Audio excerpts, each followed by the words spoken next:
পৃথিবীর যে কোনো জেল যতই ভয়ানক এবং কঠিন হোক না কেন, এই লোকটি যদি একবার মনে করে সে এখান থেকে বের হবে, তাহলে তার কাছে সেখান থেকে পালানো কোনো ব্যাপারই না। তবে তার জেল পালানোর মধ্যে রয়েছে এক অন্যরকম রহস্য এবং টুইস্ট। পৃথিবীর কোনো জেলই এই লোকটাকে আটকে রাখতে পারে না। সে কোনো না কোনো মাস্টার প্ল্যান তৈরি করে সেখান থেকে বেরিয়েই যায়, আর এই জন্য এই লোকটাকে বলা হয় পৃথিবীর সেরা জেল ব্রেকার।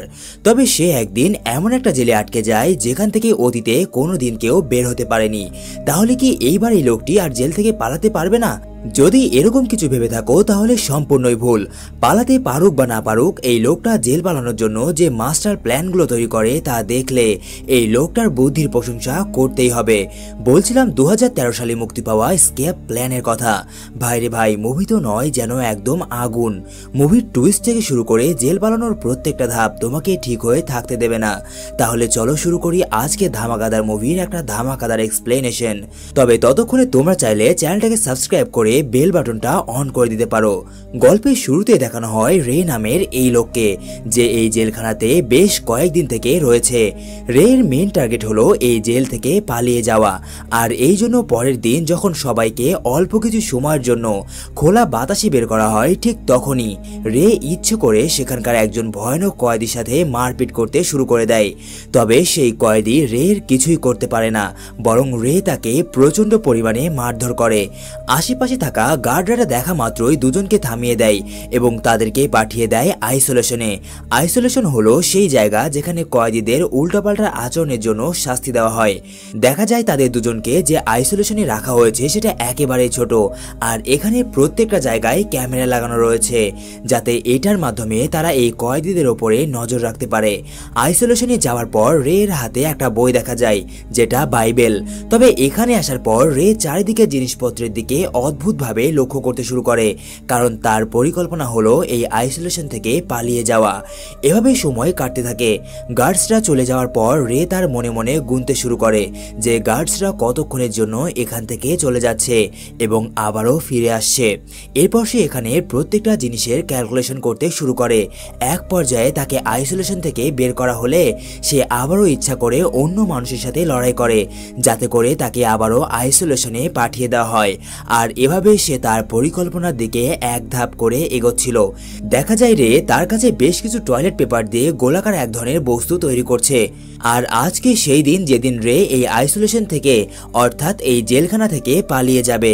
এরপর যখনই সকল গার্ডরা ব্রেকে যায়, ঠিক এমন সময় বাইরে একটা জোরে বিস্ফোরণ হয়, যার ফলে সবার নজর সেই দিকে চলে যায়। এরপর পরবর্তী দৃশ্যে দেখানো হয় রেকে, যে ফায়ার ব্রিগেডসের পোশাক পরে বাইরে বেরিয়ে গেছে এবং একটা গাড়িতে উঠে পড়ে, যে গাড়িটা তার জন্য অপেক্ষা করছিল, এবং কিছুক্ষণের মধ্যেই রে সেই গাড়িতে করে এখান থেকে বেরিয়ে যায়। তবে সেই গাড়িতে ছিল আরো দুজন বান্দা, যার মধ্যে এই লোকটির নাম হুশ এবং মেয়েটির নাম অ্যাবিগেল। এরা দুজনেই ছিল রে এর পার্টনার। এরপর দেখা যায় কিছু দূরে যেতেই রেকে তার পার্টনাররা গাড়ি থেকে নামিয়ে দেয় এবং সেখান থেকে চলে যায়। এটাও ছিল তাদের প্ল্যানেরই একটা অংশ। সেখান থেকে নামার পর রে সোজা যায় সেখানে থাকা একটা টেলিফোন বুথের দিকে এবং সে সেখান থেকে কাউকে ফোন করে। ততক্ষণে আবার রেকে দেখে নেয় কিছু পুলিশ অফিসার, আর যেহেতু রে শরীরে এখনো কয়েদির পোশাক রয়েছে, তাই তারা তাকে চারিদিক থেকে ঘিরে ফেলে, কারণ তাদের মনে হচ্ছিল রে কোনো জেলখানা থেকে পালিয়ে এসেছে। বেচারা রে ফেসে যায় এই পুলিশ অফিসারদের মাঝে, অর্থাৎ তাকে আবারও জেলে যেতে হবে। এরপর পুলিশ অফিসাররা তাকে গ্রেপ্তার করতেই যাবে, এমন সময় সেখানে হাজির হয় একজন বড় মাফের অফিসার। এই অফিসারের নাম হলো লেস্টার ক্লার্ক। আসলে তখন রে ফোন বুথের মধ্যে এই লোকটাকেই ফোন করেছিল, আর এই লোকটা তাকে বাঁচায়, কারণ রে টিমের অন্যতম সেরা সদস্য এই লেস্টার ক্লার্ক। সে পুলিশ অফিসারদের এমন কিছু কাগজ দেখায় যার মাধ্যমে সেই পুলিশ অফিসাররা রেকে ছেড়ে দিতে বাধ্য হয়। এরপর তারা পৌঁছায় সেই জেলখানায়, যেখানে রেকে বন্দি করে রাখা হয়েছিল। কিছুক্ষণ পর ক্লার্ক ওয়ার্ডেনের সাথে দেখা করলে ওয়ার্ডেনের নজরে পড়ে ক্লার্কের পাশে দাঁড়িয়ে থাকা রে এর ওপর, যাকে দেখে সে অনেকটাই অবাক হয়ে যায়, কারণ রে তো জেলে থাকার কথা, তাহলে সে বাইরে আসলো কিভাবে? এরপর ওয়ার্ডেন তাকে এই বিষয়ে জিজ্ঞাসা করলে রে তাকে জানায় আসলে সে কোনো ক্রিমিনাল নয়, বরং সে একজন প্রফেশনাল জেল ব্রেকার। আর এরপর রে এর আসল সত্যিটা সবার সামনে বেরিয়ে আসে। আজ থেকে বছর কয়েক আগে রে ছিল একজন সুনামধন্য উকিল, কিন্তু কোনো এক বিশেষ কারণে তার এই পেশাটা বেছে নেওয়া। যার কাজ হলো যে কোনো জেলে বন্দি সেজে ঢুকে সেই জেলের দুর্বল দিকগুলো খুঁজে বের করা আর এরপর সেই দুর্বল দিকগুলো রিপোর্ট করা যাতে জেলটা আরো নিরাপদ করা যায়। কিন্তু ওয়ার্ডেনের মনে একটাই প্রশ্ন, সেটা হলো রে এই জেলখানা থেকে পালালো কিভাবে। আর এরপর রে তাকে বলতে শুরু করে তার জেলখানা থেকে পালানোর সেই সুপার ব্যাক স্টোরি। আসলে রেকে যখন অন্য কয়েদিকে মারধরের জন্য আইসোলেশনে পাঠানো হয় ঠিক তখন থেকেই তার মিশন স্টার্ট হয়। আইসোলেশনে যাওয়ার পর গার্ডরা সর্বদাই তার উপর নজর রাখত, কিন্তু সম্পূর্ণ দিনে নির্দিষ্ট 7 মিনিটের মতো তারা ব্রেক নিত। আর এই সুযোগটাই ওঠায় রে।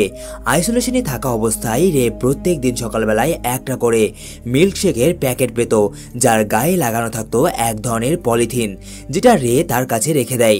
এরপর রে টয়লেটে গেলে মাঝে মধ্যেই টিস্যু পেপার নিয়ে তার কাছে রেখে দিত। এভাবে তার কাছে বেশ মোটা রকমের টিস্যু পেপার জমা হয়। পরবর্তীতে যখন সে আবারও আইসোলেশনে আসে ঠিক তার আগ মুহূর্তে সে তার কাছে থাকা ওই হালকা পলিথিনটা সেই পাসওয়ার্ড নাম্বারের উপর লাগিয়ে দেয় এবং সেখানে থাকা একটা মিনি দরজা, যেটা দিয়ে জেলাররা কয়েদিদের দেখত, সেই মিনি দরজা বন্ধ হওয়ার ঠিক আগ মুহূর্তে রে সেখানে এই টিস্যু পেপারগুলো গুজে দেয় যাতে সেই দরজা পুরোপুরি বন্ধ না হয়। আর এরপর শুরু হয় তার সেকেন্ড মিশন। মুভি প্রেমীদের জন্য স্পেশাল অফার শুধুমাত্র 1xBet-এ, এমনকি 100% বোনাস পর্যন্ত ডিপোজিটে। আমি জানি এটা অবিশ্বাস শোনাতে পারে, কিন্তু কিছু বিনামূল্যে নগদ অর্থ উপার্জন করা অনেক সহজ হয়ে গেছে এবং আমার ফলোয়ার্সরা ইতিমধ্যে এটি করে ফেলেছে। ফাহিম, আজাদ, আবরার এবং হাসিবকে অনেক ধন্যবাদ, তারা এটি চেষ্টা করেছে এবং ইতিমধ্যে জিতেছে। আপনিও এটা করতে পারেন শুধুমাত্র এই 3টি সহজ ধাপ অনুসরণ করে। 1. আমার বায়োতে থাকা লিঙ্কে ক্লিক করুন এবং 1x প্ল্যাটফর্মে নিবন্ধন করুন। 2. নিবন্ধন করার পরে ন্যূনতম 300 টাকা জমা করুন। 3. উপর বিভাগে যান এবং আমার প্রোমো কোড সিনোলজিক টাইপ করুন। এরপরে আপনি তাৎক্ষণিকভাবে 50 থেকে 1 লক্ষ টাকা বোনাস পাবেন। আপনি বাজি ধরার পরে বিকাশ, নগদ, রকেট উপায়ের মাধ্যমে এই অর্থ আপনার ব্যাংক অ্যাকাউন্টে স্থানান্তর করতে পারবেন অথবা 1x প্ল্যাটফর্মে একাধিক গেম খেলতে পারেন যাতে পরিমাণ আরো বৃদ্ধি হবে। সিদ্ধান্ত আপনার। তবে মনে রাখবেন এই অফারটি শুধুমাত্র তাদের জন্য যারা নিবন্ধনের পরে ন্যূনতম 300 টাকা জমা করবেন। সম্পূর্ণ প্রক্রিয়াটি নিরাপদ এবং সুরক্ষিত এবং কারো সাহায্যের প্রয়োজন হলে 1x 24 আওয়ার্স গ্রাহক সহায়তা প্রদান করে। তাহলে আপনি কিসের জন্য অপেক্ষা করছেন? লিঙ্কটি আমার বায়োতে আছে, এখনই ক্লিক করুন, নিবন্ধন করুন, জমা করুন এবং জিততে শুরু করুন। এই অফারটি শুধুমাত্র 2 দিনের জন্য এবং যে কেউ যে কোনো সময় 50 থেকে 1 লক্ষ টাকার পুরস্কার জেতার সম্ভাবনা রয়েছে। আমাকে ডিএম একটা স্ক্রিনশট পাঠান এবং আমি ব্যক্তিগতভাবে আপনাকে অভিনন্দন জানাবো, এমনকি আপনাকে 1500 টাকার ফ্রি বেটও দিতে পারি। এরপর যখনই রে সেই 7 মিনিট সময় পায় তখনই সে সেই ছোট দরজাটা খুলে ফেলে যেটা টিস্যু দ্বারা আটকানো ছিল। আর এরপর সে ওই পলিথিনটাও নিয়ে নেয় যেটা পাসওয়ার্ডের উপরে রাখা ছিল। ব্যাস, সে খুব সহজেই সেই পাসওয়ার্ডের সাহায্যে দরজাটা খুলে ফেলে। এরপর সেখান থেকে বেরোতেই সে সিকিউরিটি ক্যামেরা কন্ট্রোলে গড়বড় করে, যার মাধ্যমে তার আইসোলেশনের পূর্ণ ফুটেজ রিপ্লে হতে শুরু করে, যার জন্য সিকিউরিটি গার্ডরা কখনো বুঝতেই পারবে না যে সেই আইসোলেশনের মধ্যে রে নেই। এরপর সে সেই জেলখানা থেকে একদম বাইরে বেরিয়ে আসে। আর জেলখানার বাইরে যে বিষয়টা হয়েছিল সেটা তারই লোক ঘটিয়েছিল, যার জন্য সেখানে আগুন নেভাতে ফায়ার ব্রিগেডসের লোকজন আসে। আর এই ভিড়ের মধ্যে ফায়ার ব্রিগেডসের পোশাক পরে রে খুব সহজেই বেরিয়ে যায়। আর এটাই ছিল তার এই জেল পালানোর মাস্টার প্ল্যান, যেটা শোনার পরে ওয়েডেন হাঁ করে বসে থাকে। আর এখানে জানা যায় এই কাজের জন্য ক্লার্ক এবং তার টিম $5 মিলিয়ন নেবে। তবে এই ডলার সে ওয়েডেনের কাছ থেকে নয়, বরং ইউরোপ প্রিজেন্স নামের একটা কোম্পানি থেকে নেবে, কারণ তারা তার হয়েই কাজ করে এবং এই মিশনটাও তাদেরকে তারাই দিয়েছিল। এসব কথা বলার পরে ক্লার্ক এবং রে সেখান থেকে চলে যায়। এভাবেই কেটে যায় অনেকটা সময়। একদিন হঠাৎ রের অফিসে একজন মহিলা আসে। এই মহিলা জানায় সে একজন সিআইএ অফিসার যার নাম জেসিকা মিলার। জেসিকা তাদেরকে জানায় রের জন্য তার হাতে একটা কাজ আছে। কাজটা হলো তাকে আরো একটা জেলে যেতে হবে, যে জেল থেকে আজ অব্দি কেউ পালাতে পারেনি। আর সেই জেলে রাখা হয় দুনিয়ার সবচেয়ে ভয়ঙ্কর কয়েদিদের, যারা একবার মুক্তি পেলে পৃথিবীর সিস্টেমকেই চেঞ্জ করে ফেলবে। আর এই জন্য জেসিকা চায় রে সেখানে যাক এবং সেই জেল থেকে পালানোর সম্পূর্ণ ব্যবস্থা বন্ধ করে দেওয়া হোক। আর এই জেলটা কিন্তু সম্পূর্ণই আলাদা। তবে জেসিকা জানায় রের কোনো চিন্তা নেই, তাকে তারা ওই জেল সম্পর্কে সবকিছু জানিয়ে দেবে। আর এই কাজের জন্য রের যা পারিশ্রমিক তার দ্বিগুণ পারিশ্রমিক দেওয়া হবে। একথা শোনার পর রের বাকি টিম মেম্বাররা বুঝতে পারে না এই মেয়েটা কেন সে জেল থেকে পালানোর জন্য রেকে দ্বিগুণ পারিশ্রমিক দেবে। যাই হোক, কিছুক্ষণের মধ্যে জেসিকা রেকে কিছু শর্ত দিতে শুরু করে। শর্তগুলো হলো এইবার রেকে যে জেলে রাখা হবে সেই জেলটা আসলে কোথায় এটা তাকে বা তার টিম মেম্বার কাউকেই বলা যাবে না। এমনকি রে চাইলেও জেলের মধ্যে অন্য কারো সাহায্য নিতে পারবে না, তাকে সাধারণ কয়েদিদের মতোই থাকতে হবে। আর এই শর্তগুলো মেনে রে যদি পালাতে পারে তাহলেই সে তার পারিশ্রমিকের টাকা পাবে। জেসিকার এমন শর্ত শুনে অ্যাবিগেল তাকে জানায়, আপনার কথায় আমরা রাজি হতে পারলাম না। আমরা রেকে এমন কোনো জায়গাতে পাঠাতে পারবো না যেখান সম্পর্কে আমরা অবগত নই। এমনকি হুশও রেকে এই মিশনে যেতে নিষেধ করে, কারণ এতে প্রচুর পরিমাণে রিস্ক রয়েছে। আর বিষয়টা কিন্তু জেলে যাওয়ার, কারণ সে যদি একবার সেখানে গিয়ে ফেসে যায় তাহলে শাস্তি শেষ না হওয়া পর্যন্ত কখনো বের হতে পারবে না। কিন্তু দেখা যায় অ্যাবিগেল এবং হুশ তাকে সেখানে যেতে নিষেধ করলেও ক্লার্ক রেকে কনভিন্স করতে শুরু করে এবং বলে এমন সুযোগ কিন্তু বারবার আসে না। রে কি করবে কিছুই বুঝতে পারছিল না, কিন্তু সে এতটুকু বুঝতে পারে যে এই মিশনে প্রচুর পরিমাণে চ্যালেঞ্জ রয়েছে আর তার জন্ম হয়েছে চ্যালেঞ্জ মোকাবেলা করার জন্য। এরই সুবাদে রে মিশনে যেতে রাজি হয়ে যায় আর এরপর শুরু হয়ে যায় তার নতুন মিশনের কাজ। হুশ সর্বপ্রথম রে এর জন্য একটা নতুন আইডি তৈরি করে, যেটা ছিল একটা মাফিয়ার যে সম্পূর্ণ দুনিয়ায় অস্ত্র সরবরাহ করত। আর এই জন্য তার উপরে অনেক কেস রয়েছে, দুনিয়ার সব জায়গার পুলিশরা তাকে খুঁজে বেড়াচ্ছে। এরপর ফাইনালি সমস্ত কাজ হয়ে গেলে সেই দিন এসে পড়ে যেদিন রে নিজেকে পুলিশের হাতে ধরিয়ে দেবে। কিন্তু এখনো অবধি অ্যাবিগেল এবং হুশ ভয় পেয়ে আছে।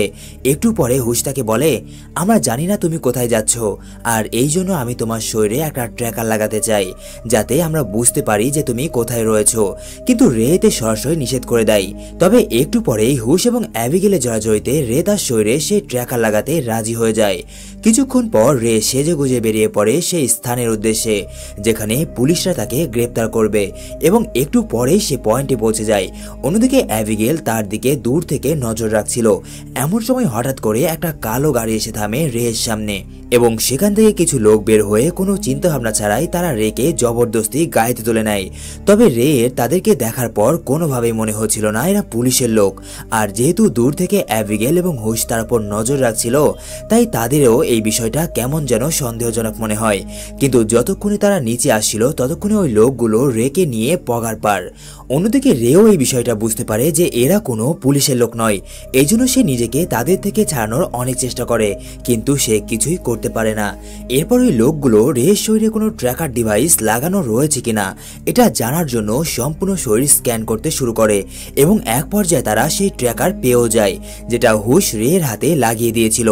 এরপর সেখানে থাকা এক লোক চাকু দিয়ে রের হাতে লাগানো সেই ট্র্যাকারটা বের করে ফেলে, যদিও রে তখনও তাদের হাত থেকে মুক্ত হওয়ার জন্য ছটফট করছিল এবং ফাইনালি তারা রের ঘাড়ে একটা ইনজেকশন করে যার ফলে সে সেখানেই বেহুশ হয়ে যায়। অন্যদিকে দেখানো হয় হুশ এবং অ্যাবিগেলকে, যারা জানতে পেরে গেছে যে ওই লোকগুলো রের হাতে লাগানো সেই ট্র্যাকারটাকে ডিসেবল করে দিয়েছে। আর এইটা জানতে পেরে তারা প্রায় পাগলের মতো হয়ে যায়, কারণ তারা এখন চাইলেও কোনো মতেই রেকে খুঁজে বের করতে পারবে না। কিন্তু তারা এতটুকু বুঝতে পারে যে রে বড়সড় কোনো বিপদে পড়তে চলেছে। এরপর দৃশ্য পরিবর্তন হয় এবং দেখানো হয় রেকে, যাকে হেলিকপ্টারে করে কোথাও নিয়ে যাওয়া হচ্ছিল। কিন্তু যখনই সেখানকার গার্ডরা জানতে পারে রের জ্ঞান ফিরে এসেছে ঠিক তখনই তারা আবারও রেকে বেহুশ হওয়ার ইনজেকশন দিয়ে দেয়। আর এরপর যখন তার জ্ঞান ফিরে আসে তখন সে নিজেকে জেলখানার মধ্যে দেখতে পায়। তবে এখানকার জেলখানা বাকি জেলখানা থেকে বড়ই অদ্ভুত এবং সম্পূর্ণ আলাদা। রে দেখতে পায় তাকে একটা ট্রান্সপারেন্ট কাচের তৈরি জেলখানায় রাখা রয়েছে, যেখান দিয়ে একজন কয়েদি আরেকজন কয়েদিকে দেখতে পাবে। এটা দেখে তো রের হোশ উড়ে যাওয়ার মতো। এই জেলখানা যেমন বিশাল ঠিক তেমনই কড়া লেভেলের এর সিকিউরিটি ব্যবস্থা। এই জেলখানার চারিদিকে গার্ডরা ঘোরাফেরা করছিল, তাদের নজর ছিল সব দিকে, কারণ এই জেলখানাগুলো ট্রান্সপারেন্ট। এরপর রে এই জেলখানাগুলোর সমস্ত দিকে ঘুরে ফিরে দেখছিল। ঠিক এমন সময় তার নজরে পড়ে বাইরে দাঁড়িয়ে থাকা গার্ডদের ওপর, যারা প্রত্যেকেই এক অদ্ভুত রকমের মাস্ক পরেছিল। এই জেলখানায় কিছুক্ষণ থাকার পরে রে বুঝতে পারে এখানে আসলে বাকি জেলখানার মতো কোনো নিয়ম কানুন নেই। এই জেলখানায় শুধুমাত্র একজন ব্যক্তিরই নিয়ম চলে, আর সে হলো এখানকার ওয়ার্ডেনের, যার নাম হবস। কিছুক্ষণ পর এখানকার ওয়ার্ডেন হবস রের সাথে দেখা করতে আসে, যেখানে যেখানে রে তাকে জানায়, আমি মানছি তোমার এই জেলখানা অনেক শক্তিশালী, আর এই জন্য আমি হার মানছি, আমাকে বাইরে পাঠিয়ে দাও। এরপর সেই জেল থেকে বের হওয়ার জন্য জেসিকার বলে দেওয়া একটা স্কেপ কোড বলে, কিন্তু তাতে কোনো কাজই হয় না। হবস তার এই স্কেপ কোড শুনে হাসতে থাকে এবং বলে, এইটা আবার কি? এখানে কেউ একবার আসলে সে আর কখনোই এই জেল থেকে বাইরে বের হতে পারে না, আর এখন তোমার বাকি জীবনটা এই জেলখানাতেই কাটাতে হবে। একথা বলে হবস সেখান থেকে চলে যাওয়ার পর রে পাগলের মতো হয়ে যায়, কারণ সে বুঝতে পারছিল এখান থেকে বেরোনো তার জন্য অনেকটাই মুশকিল হতে চলেছে, এবং সে এটাও বুঝতে পারে যে এখানে তাকে কেউ ইচ্ছে করে ফাঁসিয়েছে, যাতে সে আর কখনো এই জেল থেকে বাইরে বেরোতেই না পারে। এরপর দেখা যায় সকল কয়েদিদেরকে কিছুক্ষণের জন্য একটা বড় জায়গায় ছেড়ে দেওয়া হয়েছে, আর এখানে রে বুঝতে পারে এখানকার কয়েদিরা অনেক স্বার্থলোভী এবং হিংসুক, অর্থাৎ এরা খুব একটা সুবিধার নয়। কিন্তু রের মনে একটা জিনিসই ঘুরপাক খাচ্ছিল, সেটা হচ্ছে এই জেলখানা থেকে কিভাবে বাইরে বেরোনো যায়, আর এই জন্য সে তার চারপাশে সকল জিনিসপত্রের দিকে খুব গভীরভাবে লক্ষ্য করতে থাকে, কারণ তার মনে হয় কোনো না কোনোভাবে এখান থেকে বেরোনোর রাস্তা সে পেয়েই যাবে। এরপর দেখা যায় ইমিল নামের এক লোককে। এই লোকটা রের সাথে কথা বলার চেষ্টা করে, কিন্তু তার আগেই সেখানে অন্য এক কয়েদি এসে রের সাথে গ্যাঞ্জাম পাকিয়ে তাকে মারতে যায়, কিন্তু উল্টো রের হাতেই বেচারা প্রচন্ড মার খায়। এইটা দেখে ওই কয়েদির আরেকজন সাথে রেকে মারতেই আসবে এমন সময় রের সামনে হাজির হয় ইমিল, যাকে দেখে সবাই একদম চুপ হয়ে যায় এবং সেখান থেকে চলে যায়। এরপর ইমিল রের সাথে কথা বলে এবং তাকে তার গ্রুপে জয়েন হওয়ার জন্য প্রস্তাব দেয়, কিন্তু রে তাকে জানায় তার কোনো গ্রুপে জয়েন হওয়ার কোনো প্রয়োজন নেই, সে একাই ঠিক আছে। আর এরপর সে আবারও তার নিজের কাজে লেগে যায়। এভাবে পার হয়ে যায় অনেকটা সময়। ইমিল তার কাছে বারবার একই প্রস্তাব নিয়ে আসতে থাকে, কিন্তু রের একটাই কথা, সে কোনো গ্রুপে জয়েন হবে না। কিন্তু পরে সে বুঝতে পারে যে এখান থেকে বের হতে হলে তার কারো না কারো সাহায্য অবশ্যই নিতেই হবে, নয়তো সে এখান থেকে বের হতে পারবে না। এই জন্য সে নিজে থেকে ইমিলের কাছে যায় এবং তার সাথে কথা বলতে শুরু করে, আর এখানে সেই জেল সম্পর্কে অনেক অদ্ভুত জিনিস জানতে পারে। আসলে এটা কোনো সরকারি বা নির্দিষ্ট দেশের জেল নয়, বরং এটা হলো একটা প্রাইভেট জেল, যেখানে মানুষদেরকে ক্রাইমের জন্য নয়, বরং কেউ যদি ওয়ার্ডেনকে বিশাল অ্যামাউন্টের টাকা দেয় তাহলে তার বিনিময়ে এই জেলের গার্ডরা তাকে ধরে নিয়ে আসবে এবং সারা জীবনের জন্য বন্দি করে রাখবে এই জেলখানায়। আর এখানকার বেশিরভাগ কয়েদিদেরকে তার শত্রুরা ঠিক এভাবেই তাদেরকে এখানে পাঠিয়েছে। ইমিলের থেকে রে এসব কথা জানতে পেরে অনেক চিন্তিত হয়ে পড়ে।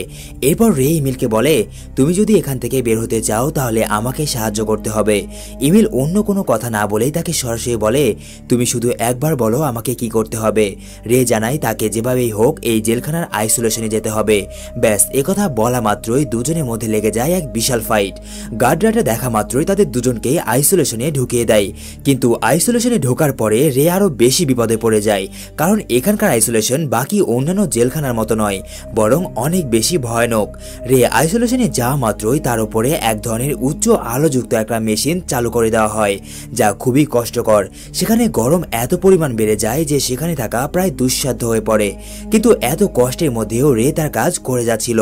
সেই আইসোলেশনের দেওয়ালটাকে ভালো করে দেখতে শুরু করে, এমনকি ওপর নিচ কোনো জায়গা বাদ দেয় না। এমন সময় তার নজরে আসে সেখানে থাকা ছোট ছোট স্ক্রু চেম্বার। ব্যাস রে বুঝতে পারে এখানে স্ক্রু আছে, এর মানে এটা খোলাও যাবে, আর এইটা যদি সে একবার খুলতে পারে তাহলে এখান থেকে বাইরে বেরোনোর কোনো না কোনো রাস্তা অবশ্যই পাওয়া যাবে। এরপর আইসোলেশন থেকে বাইরে বেরিয়ে আসার পর ইমিল রেকে জিজ্ঞাসা করে, তুমি কি সেখানে কিছু জানতে পেরেছো? উত্তরে রে জানায়, হ্যাঁ অনেক কিছুই জানতে পেরেছি। আমি সেখানকার দেওয়ালে কান লাগালে বাইরের বাতাসের আওয়াজ শুনতে পাচ্ছিলাম, যেরকম বাতাসের আওয়াজ সমুদ্রের ধারে গেলে পাওয়া যায়, অর্থাৎ এই জেলখানাটা অবশ্যই কোনো এক সমুদ্রের ধারে অবস্থিত।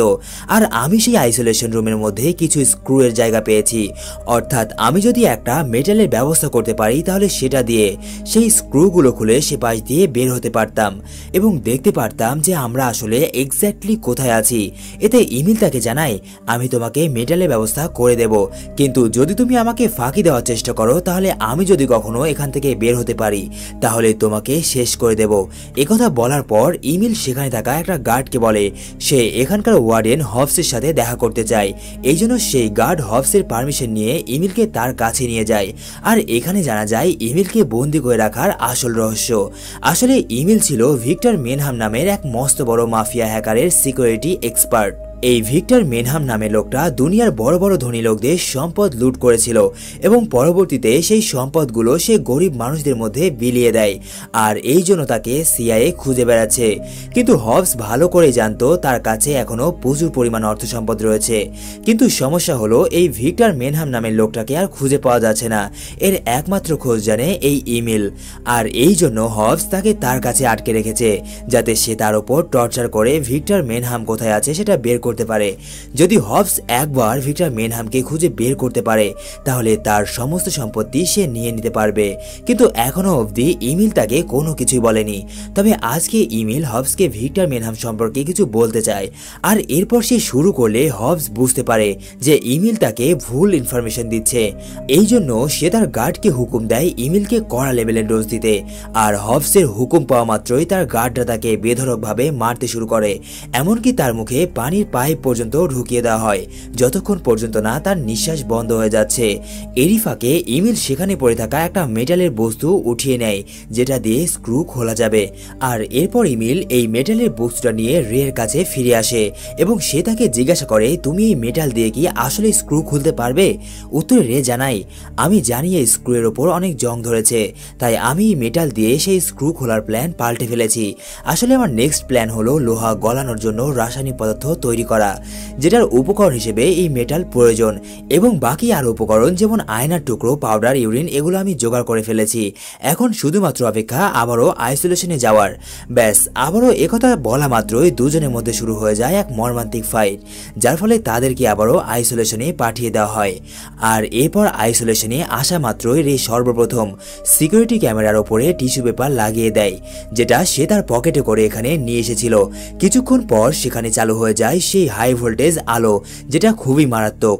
ব্যাস, এই সুযোগটাই কাজে লাগায় রে।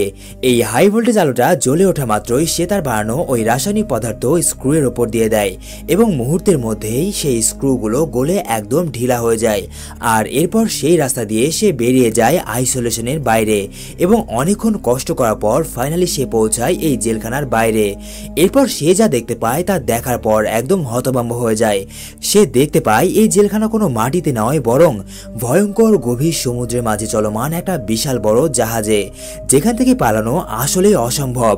রে কিছুতেই বুঝতে পারে না যে আসলে জাহাজটা কোথায় যাচ্ছে বা এক্স্যাক্টলি কোথায় রয়েছে।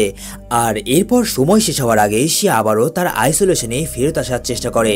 ঠিক এমন সময় আবার তার হাত থেকে ভুলে জাহাজের একটা পার্স খুলে যায়, যেখান দিয়ে সমুদ্রের পানি জাহাজে ঢুকতে শুরু করে এবং দেখতে না দেখতেই সমস্ত জায়গায় পানি উঠে পড়ে। এটা দেখা মাত্রই গার্ডরা আইসোলেশনে থাকা সকল ব্যক্তিদের বাইরে বের করতে থাকে এবং রের আইসোলেশন খোলার ঠিক কিছু সময় আগ মুহূর্তে রে আবারও সেখানে ফিরে আসে। পরবর্তীতে রে যখন ইমেলের সাথে দেখা করে তখন ইমেল তাকে প্রশ্ন করে, আমরা কোথায় আছি? উত্তরে রে তাকে জানায়, আমরা একটা বিশাল বড় জাহাজে রয়েছি যেটা মাঝ সমুদ্রে ভেসে বেড়াচ্ছে। তবে জাহাজটি এক্স্যাক্টলি কোথায় ভেসে বেড়াচ্ছে এটা জানতে পারেনি। তবে রে ইমেলকে বলে, চিন্তা করো না, আমি কিছু সময়ের মধ্যে কোনো না কোনো পরিকল্পনা তৈরি করেই ফেলবো। আর এরপর এভাবেই সময় কাটতে থাকে। এদিকে ইমেল আর রের ঘনিষ্ঠতা দেখে হবসের তাদের ওপর সন্দেহ হতে শুরু হয় এবং তার গার্ডদেরকে হুকুম দেয় রের ওপর কড়া নজর রাখতে, কারণ সে জানতে পেরেছে রে নাকি জেল থেকে পালাতে একদম সেই লেভেলের এক্সপার্ট। আর এইসব খবর হবসকে দেয় লেস্টার ক্লার্ক। হ্যাঁ, এই লেস্টার ক্লার্কই হলো আসল ভিলেন। সেই ইচ্ছে করে রেকে এই জেলে পাঠিয়েছে। আর এরপর থেকে সে হবসকে দিয়ে রের ওপর প্রচন্ড পরিমাণে নির্যাতন চালাতে শুরু করে, যাতে করে সে কোনো পরিকল্পনা করার পর্যন্ত সময় না পায়। আর রেও খুব শীঘ্রই বুঝতে পারে সে এখান থেকে আর কখনোই বাইরে বেরোতে পারবে না। এরপর একদিন হবস তার কাছে আসলে সে তাকে জানায়, তোমার জন্য আমার কাছে একটা অফার আছে। যদি তুমি আমাকে এখান থেকে বাইরে যেতে দাও তাহলে আমি তোমার জন্য ভিক্টর মেনহামের সম্পর্কে খবর দিতে পারি, কারণ ইমেল আমার খুব ভালো একজন বন্ধু। সে আমাকে প্রচন্ড পরিমাণে বিশ্বাস করে। তোমরা যদি তার জীবনও নিয়ে নাও তাও সে কখনোই তার মুখ থেকে ভিক্টর মেনহামের কথা প্রকাশ করবে না। কিন্তু আমি যদি তাকে এ বিষয়ে জিজ্ঞাসা করি তাহলে সে আস্তে আস্তে আমাকে সবকিছুই বলে দেবে। এখন ভেবে দেখো তুমি কি চাও, কারণ আমাকে বন্দী করার জন্য যে বা যারা তোমাকে টাকা দিয়েছে তার থেকেও কয়েক গুণ বেশি টাকা তুমি ভিক্টর মেনহামের খোঁজ পেলে পেয়ে যাবে। এখন সিদ্ধান্ত তোমার হাতে। রের এই কথা শোনার পরে হবস তাকে বলে, ঠিক আছে, যদি তুমি আমাকে ভিক্টর মেনহামের খোঁজ দিতে পারো তাহলে আমি কথা দিচ্ছি তোমাকে এখান থেকে মুক্ত করে দেব। এরপর অন্যদিকে দেখানো হয় অ্যাবিগেল এবং হুশকে, যাদের $5 মিলিয়ন চেক হোল্ডে চলে গেছে, আর এই জন্য তারা এসেছে তাদের টিম লিডার লেস্টার ক্লার্কের সাথে দেখা করতে। কিন্তু ক্লার্ক তাদের কিছু সময় অপেক্ষা করতে বলে। এরই মধ্যে আবার ক্লার্কের কিছু ব্যবহারের জন্য এখন অ্যাবিগেল তার উপর সন্দেহ করতে শুরু করে। অন্যদিকে দেখানো হয় রে তার কাজে লেগে পড়েছে এবং সে হবসের সাথে যে ডিল করেছে সে সম্পর্কে ইমিলকে জানিয়ে দেয়। এরপর সে মাঝে মধ্যেই হবসের সাথে দেখা করত এবং তাকে তার মন গড়া কাল্পনিক গল্প শোনাতো। তবে এর মধ্যে কিছু সত্য কাহিনীও ছিল যেগুলো ইমিল তাকে বলতো, যাতে হবস তার এই গল্পটা বিশ্বাস করে। এরপর একদিন হঠাৎ করে ইমিল রেগে বলে, পৃথিবীতে হয়তোবা তুমি একমাত্র লোক যে ইচ্ছে করে জেলে আসতে চায়, তবে আমার মনে হয় এর পেছনে অবশ্যই কোনো না কোনো কারণ রয়েছে। এরপর ইমিল তাকে তার জেলে আসার কারণ জিজ্ঞাসা করলে রে তাকে জানায় তার এই জেল ব্রেকার হয়ে ওঠার আসল গল্প। আজ থেকে বহু বছর আগে রে একজন পেশাদার উকিল ছিল, কিন্তু একদিন সে খুব ভয়ঙ্কর একজন ক্রিমিনালকে জেলে পাঠিয়ে দেয়, আর এটাই তার জীবনে কাল হয়ে দাঁড়ায়। কিছুদিন পরে সেই ভয়ঙ্কর ক্রিমিনাল জেল থেকে পালিয়ে যায় এবং শেষ করে দেয় তার সম্পূর্ণ পরিবারকে। আর এরপর থেকে রে এই পেশায় আসার সিদ্ধান্ত নেয়, যাতে এরপর থেকে আর কোনো ক্রিমিনাল জেল থেকে পালাতে না পারে। তবে এখন তার একমাত্র টার্গেট হলো এই জেল থেকে বাইরে বেরোনো, কিন্তু তার আগে জানতে হবে যে আসলে তারা কোন জায়গায় রয়েছে, তাহলেই একমাত্র এখান থেকে বেরোনোর পরিকল্পনা করা যাবে। আর এই কাজের জন্য রে এক ধরনের বিশেষ কম্পাস তৈরি করে, যার সাহায্যে বোঝা যাবে যে আসলে তারা কোথায় রয়েছে। কিন্তু সমস্যা হলো এই কম্পাসটি তখনই কাজ করবে যখন এটাকে বাইরে নিয়ে যাওয়া হবে। তবে আরও একটা বড় সমস্যা হলো এই কম্পাসটি রে বা ইমিল কেউই বাইরে নিয়ে যেতে পারবে না, কারণ গার্ডদের নজর সর্বদাই তাদের ওপর রয়েছে। যদি তারা একবার ধরা পড়ে তাহলে সম্পূর্ণ প্ল্যানটাই ভেস্তে যাবে। আর এই জন্য তাদের এমন এক কয়েদিকে দিয়ে কাজটা করাতে হবে যার ওপরে কেউ সন্দেহ করবে না। এরপরই অনেক প্ল্যানিং করে এমন একজন কয়েদিকে এই কাজের জন্য সিলেক্ট করে যার ওপর কেউ সন্দেহ করবে না। আর এই লোকটি হলো জাবেদ নামের এই বান্দা। জাবেদ হলো সেই বান্দা যার সাথে প্রথমে রের ঝামেলা হয়েছিল এবং সেই জেলখানার মধ্যে ইমিলের একমাত্র শত্রু। এরপর রে তাকে এখান থেকে বাইরে বেরোনোর লোভ দেখালে সে তাদের প্ল্যানে রাজি হয়ে যায়। এরপর সে সোজা গিয়ে পৌঁছায় হবসের কাছে। সে হবসকে ইমিল এবং রে সম্পর্কে কিছু গোপন ইনফরমেশন দেয় এবং সে আরও জানায় তার এই গোপন ইনফরমেশনের বিনিময়ে তার একটা শর্ত রয়েছে। শর্তটা হলো সে খোলা আকাশের নিচে নামাজ পড়তে চায়।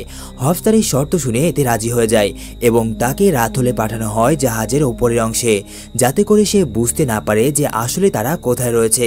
এরপর জাবেদ রের কথা মতো সেই কম্পাসটার কাজ শেষ করে আবারও রের কাছে ফিরে আসে। পরবর্তীতে রে কম্পাস দেখার পরে জানতে পারে যে তাদের এই জাহাজটি মরক্কোর কাছে রয়েছে, যেটা সে ইমিলকে জানায় এবং তাকে বলে আমাদের যেভাবে হোক এই জাহাজের লোকেশন মরক্কোতে এমন কোনো লোক অবধি পৌঁছাতে হবে যে আমাদেরকে সাহায্য করতে এখানে আসে, আর এটাই হলো এখান থেকে বাইরে বেরোনোর একমাত্র রাস্তা। রের এই কথা শুনে ইমিল তাকে জানায় মরক্কোতে নাকি তার এক বন্ধু রয়েছে যে একসময় তার অনেক উপকার করেছিল। সে যদি কোনোভাবে তার ওই বন্ধু অবধি তাদের লোকেশনটা পৌঁছাতে পারে তাহলে আর চিন্তা নেই, কিন্তু প্রশ্ন হচ্ছে তাদের এই লোকেশন বাইরে পাঠাবে কে। এরপর রে জানায় এখানে একজন লোকই আছে যে এই লোকেশন বাইরে পাঠাতে পারে, আর সে হলো এখানকার ডক্টর।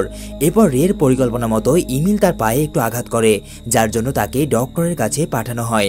আর এখানে আসার পর রে ডক্টরকে তার আসল পরিচয় দেয় এবং সম্পূর্ণ ঘটনা খুলে বলে, এবং সে এটাও জানায় যে সে একজন এজেন্ট এবং তার লেখা ক্রিমিনাল পাকড়াও করার বই পুরো দুনিয়াব্যাপী ফেমাস। ডক্টর চাইলে ওয়ার্ডেন হবসের অফিস চেক করতে পারে, সেখানে তার লেখা বই রয়েছে। ডক্টর তার কথা মতোই হবসের অফিস চেক করে এবং সে দেখতে পায় আসলে রের লেখা বই তার অফিসে রয়েছে। আর রে কোনো কয়েদি নয়, বরং সে একজন জেল ব্রেকার এজেন্ট। এর মানে তাকে কেউ ইচ্ছে করে এখানে ফাঁসিয়ে দিয়েছে। আর এখন এত কিছু জানার পর ডক্টর তার সাহায্য করতে রাজি হয়ে যায়। এরপর রে ডক্টরকে তার লেখা একটা চিঠি দেয়, যেটা মরক্কোর ইমিলের বলা লোকেশনে পাঠাতে হবে। পরের দিন ডক্টর রের এই সাহায্যটা করে দেয়। এখন শুধুমাত্র অপেক্ষা ইমিলের বন্ধুর সেই সাহায্য আসার। এরপর ফাইনালি সেই দিন চলে আসে যেদিন তারা এই জেলখানা থেকে বাইরে বেরিয়ে যাবে, কিন্তু গার্ডদেরকে ফাঁকি দিয়ে এখান থেকে বেরোনো অসম্ভব। এই জন্য তাদেরকে এখানে বড়সড় কোনো হট্টগোল করতে হবে। ব্যাস, যেমন চিন্তা তেমন কাজ। কিছুক্ষণের মধ্যেই তারা তিনজন এখানে একটা বিশাল বড় হট্টগোল পাকিয়ে দেয় এবং এই সুযোগে তারা বেরিয়ে পড়ে এই জেলখানা থেকে। কিন্তু সমস্যা তৈরি হয় তখন যখন তাদের এই পরিকল্পনা সম্পর্কে হবস সবকিছুই জেনে যায়, আর এই জন্য সে তার বাকি সকল গার্ডদেরকে পাঠিয়ে দেয় এই তিনজনকে ধরার জন্য। ব্যাস, গার্ডরা তাদের দেখা মাত্রই তাদের উপর উপরে উল্কাপিণ্ডের মতো গুলি বর্ষণ করতে থাকে। কিন্তু রে তাদের দিকে লক্ষ্য না করে সে সর্বপ্রথম সেখানে থাকা সিকিউরিটি ক্যামেরা অফ করে দেয়। তবে হবসও ছিল গভীর জলের মাছ। রে সিকিউরিটি ক্যামেরা অফ করার বিষয়টা বুঝতে পেরে সে এখানকার সকল দরজা কম্পিউটার সিস্টেমের মাধ্যমে লক করে দেয়, যাতে তারা এখান থেকে বের হতে না পারে। ঠিক এমন সময় আবার গার্ডদের একটা গুলি সোজা এসে জাভেদকে লেগে যায়। এসব কিছু দেখার পরে রে তাদেরকে জানায় সে কন্ট্রোল রুমে যাচ্ছে দরজাগুলো খুলে দেওয়ার জন্য। দরজাগুলো খোলা মাত্রই ইমিল যেন জাভেদকে নিয়ে বাইরে বেরিয়ে যায়। একথা বলার পরে রে রওনা হয় কন্ট্রোল রুমের উদ্দেশ্যে। ততক্ষণে আবার বাইরে ইমিলের সেই বন্ধু হেলিকপ্টার নিয়ে চলে এসেছিল। এরপর ইমিল জাভেদকে নিয়ে যেতে লাগলে জাভেদ তাকে জানায় তার গুলি লেগেছে, সে আর বেশিক্ষণ এভাবে সার্ভাইভ করতে পারবে না, আর এই জন্য সে তাকে এখানে রেখে ইমিলকে একাই চলে যেতে বলে। ততক্ষণে সে এখানকার গার্ডদেরকে আটকে রাখবে। তবুও ইমিল জাভেদকে নিয়ে যাওয়ার অনেক চেষ্টা করে, কিন্তু জাভেদ কোনোভাবে যেতে রাজি হয় না। সে হাতে বন্দুক তুলে নেয় এবং গার্ডদের দিকে উড়ুম ধুরুম ফায়ার করতে শুরু করে। আর ইমিল যখন বুঝতে পারে জাভেদ আসলেই তাদের সাথে যাবে না, তখন সে একাই হেলিকপ্টারের উদ্দেশ্যে এখান থেকে চলে যায়। এরপর দেখা যায় কিছুক্ষণের মধ্যেই সেখানে আরো গার্ড চলে আসে এবং তাদের সাথে জাভেদ কোনোভাবেই পেরে ওঠে না এবং এক পর্যায়ে তারা তাকে ক্ষতবিক্ষত করে দেয়। অন্যদিকে দেখানো হয় রেকে, যে ফাইনালি কন্ট্রোল রুমে পৌঁছে গেছে। এখানে পৌঁছানোর পর সে সর্বপ্রথম এই জাহাজের সকল দরজা খুলে দেয়, যার ফলে ইমিল এই জাহাজ থেকে বেরিয়ে এসে হেলিকপ্টারে পৌঁছে যায় এবং একটা বন্দুক নিয়ে গার্ডদের ওপর ঝাঁপিয়ে পড়ে। এইদিকে হবস দেখতে পায় জাহাজের সকল দরজাগুলো খুলে গেছে, তাই সে আবারও সেই দরজাগুলোকে তার কাছে থাকা কন্ট্রোলারের মাধ্যমে বন্ধ করে দেয় এবং সে বুঝে যায় যে রে এই কাজগুলো করেছে আর সে এখন রয়েছে তারই কন্ট্রোল রুমে। এই জন্য সে তাকে খুঁজতে শুরু করে, কিন্তু সে তাকে কোথাও খুঁজে পায় না। আর খুঁজে পাবে বা কিভাবে? রে তো সেখানে থাকা একটা পানির ট্যাঙ্কের মধ্যে লুকিয়ে আছে। আর এখানে জানা যায় রের আসল মাস্টার প্ল্যান। আসলে সেই পানির ট্যাঙ্কি ভরাট হওয়া মাত্রই সেটা ফ্ল্যাশ হয়ে যাবে সমুদ্রের মধ্যে, আর এভাবেই সেই জাহাজ থেকে বাইরে বেরিয়ে যাবে। কিন্তু হবস যতক্ষণে রের এই মাস্টার প্ল্যান ধরতে পারে ততক্ষণে রে এখান থেকে বাইরে বেরিয়ে যায়, যাকে ইমিল হেলিকপ্টারে নিয়ে রেস্কিউ করে। কিন্তু রে হেলিকপ্টারে পুরোপুরি ওঠার আগেই হবস জাহাজের ওপরে চলে আসে এবং তাদের দিকে গুলি করতে থাকে। এরপর রেও তার কাছে থাকা বন্দুক দিয়ে হবসের দিকে গুলি চালায়। এমন সময় রে দেখতে পায় হবসের পেছনে অর্থাৎ জাহাজের ওপরে অনেকগুলো কেমিক্যালের কন্টেনার পড়ে আছে। সেটা দেখা মাত্রই ওই কেমিক্যালে গুলি করে দেয়, আর এই জন্য সেখানে এক বিশাল বড় বিস্ফোরণ হয়, যে বিস্ফোরণে মারা যায় হবস। এরপর তারা সেই হেলিকপ্টারে করে পৌঁছায় মরক্কো, যেখানে ইমিলকে রিসিভ করতে আসে জেসিকা নামের সেই মহিলা যে রেকেই মিশনে পাঠিয়েছিল। আসলে জেসিকা কোনো সিআইএ অফিসার নয়, বরং ইমিলের নিজের মেয়ে। আর এই ইমিলি হলো আসলে ভিক্টর মেনহাম, যাকে পুরো দুনিয়া খুঁজে বেড়াচ্ছে। আর এতক্ষণ ধরে চলতে থাকা এই গেমটার আসল মাস্টার মাইন্ড হলো ভিক্টর মেনহামের মেয়ে জেসিকা। আর তখন রে হবসকে যে স্কেপ কোড বলেছিল সেটা আসলে তার জন্য নয়, বরং ইমিলের জন্য, যাতে সে তাকে চিনতে পারে। আর এই কোড শোনা মাত্রই ইমিল বুঝতে পারে যে এই লোকই তাকে বাঁচানোর জন্য এখানে এসেছে। আর এভাবে ইমিল আস্তে আস্তে তার সাথে বন্ধুত্বের সম্পর্ক তৈরি করে। এতক্ষণে গিয়ে রে সম্পূর্ণ স্টোরিটা বুঝতে পারে। কিন্তু জেসিকা তাকে আবারও বলে, আমি তোমাকে এখানে পাঠালেও তোমার মুশকিল বাড়িয়ে তুলেছিল তোমারই গ্রুপ লিডার লেস্টার ক্লার্ক, যে হবসের সাথে মিলে আছে। এরপর রে ফিরে আসে অ্যাবিগেলের কাছে এবং জানতে পারে যে সমুদ্রের মধ্যে ওই জেলখানা সম্পর্কে পুলিশরা অলরেডি জেনে ফেলেছে এবং কিছুক্ষণের মধ্যেই তারা সেখানে রেড দেবে। কিন্তু একটা বিষয় জানলে তুমি অবাক হয়ে যাবে যে সেই জেলের সিইও আর কেউ নয়, বরং আমাদের লেস্টার ক্লার্ক। সে আমাদের সাথে বিশ্বাসঘাতকতা করে এবং তোমাকে জেলে পাঠিয়ে দেয়। আর এই কাজের জন্য সে নাকি প্রত্যেক বছরে $5 মিলিয়ন করে পেত। এরপর অনেক দিন পার হয়ে যায়, কিন্তু লেস্টার ক্লার্কের কোনো খোঁজ পাওয়া যায় না। আসলে সে এই শহরে রয়েছে কিন্তু লুকিয়ে। তবে একদিন সে তাদের হাতে ধরা পড়ে যায়, আর এরপর তাকে দেওয়া হয় কঠিন শাস্তি। শাস্তিটা হলো তাকে ইঞ্জেকশন দিয়ে বেহুশ করে দেওয়া হয় এবং এরপর যখন তার জ্ঞান ফিরে আসে তখন সে নিজেকে তার গাড়ির মধ্যে দেখতে পায়, যেটা একটা কন্টেনারে বন্দী অবস্থায় রয়েছে। আর সেই কন্টেনার রয়েছে বিশাল সমুদ্রের মধ্যে চলমান একটা জাহাজের ওপর। সে চিল্লাতে থাকে কিন্তু তার এই আওয়াজ কেউ শুনতে পায় না। আর এভাবেই হয়তোবা না খেয়ে থেকে তার মৃত্যু হবে। এটাই হচ্ছে তার শাস্তি আর শেষ পরিণতি। এবং এখানে এরই সঙ্গে শেষ হয়ে যায় এই অসাধারণ জেল ব্রেকিং মুভিটা। কমেন্ট করে বলো মুভিটা কেমন লাগলো। ভিডিওটা ভালো লাগলে একটা লাইক করতে ভুলে যেও না। আর এরকম অসাধারণ সব মুভির এক্সপ্লেন পাওয়ার জন্য চ্যানেলটাকে সাবস্ক্রাইব করে দিও। দেখা হচ্ছে পরবর্তী ভিডিওতে, ততক্ষণের জন্য বিদায়।